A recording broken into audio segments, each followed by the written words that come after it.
Hi hello नमस्ते. मी मनीषा पुन्हा एकदा आपल्या नवीन ब्लॉगमध्ये तुम्हा सर्वांचं मनापासून स्वागत करते. तर इकडं आपल्या गेटचं काम चाललेलं होतं बनवायचं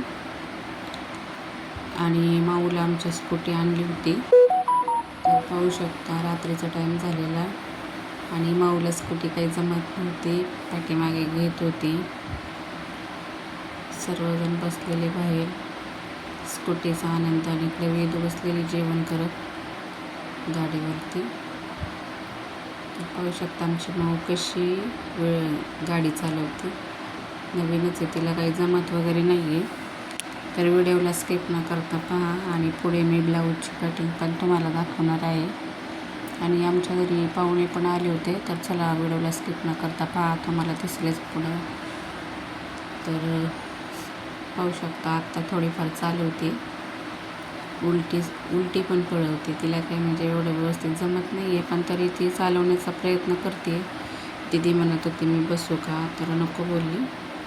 तर त्यानंतर आम्ही मंदिरात पण गेलो आमच्या इथल्या रेणुका मातेच्या. तर थोडंसं शूटिंग केलं होतं मी तिथं, पाहू शकता आमच्या शेजारच्या ताईनं आम्ही गेलेलो.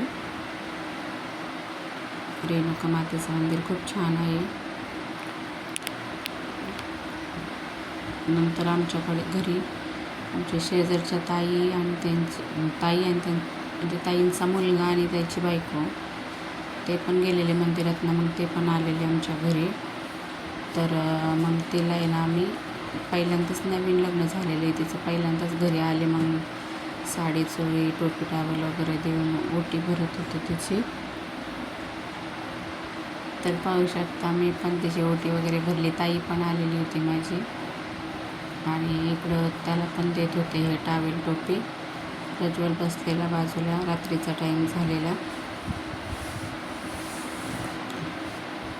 चहा नाश्ता ते झालेला आणि त्यांना मग नंतर टावेल टोपी साडी वगैरे देऊन जायचं होतं घरी. इथेच राहिला आहेत, पण आलेले ते देवदर्शनासाठी, तर तसेच घरी पण आलेले ना. आणि नवी नवरी घरी आल्यानंतर मोकळ्या हाताने पाठवता येत नाही, त्यामुळे मग त्याची अशा प्रकारे ओटी भरली. तर तुम्हाला कशी वाटलं सांगा. आणि नंतर मग मी ब्लाऊज कटिंग करायला घेतलं. तर मी अशा प्रकारे ब्लाऊज कटिंग करते. साधाच ब्लाऊज आहे हा, इकडे कटोरी असा आखून वगैरे कटिंग करते. तर हा माझा छोटासा ब्लॉग तुम्हाला कसा वाटला कमेंट करून नक्की सांगा. व्हिडिओ आवडल्यास लाईक शेअर सबस्क्राईब करा. पुन्हा भेटू अशाच एका नवीन व्हिडिओसोबत. आणि पुढे पास तुम्हाला ब्लाऊजची कटिंग दिसेलच सर्व. तर इकडे कटोरी वगैरे कट करून घेते. तर चला सर्वांना बाय.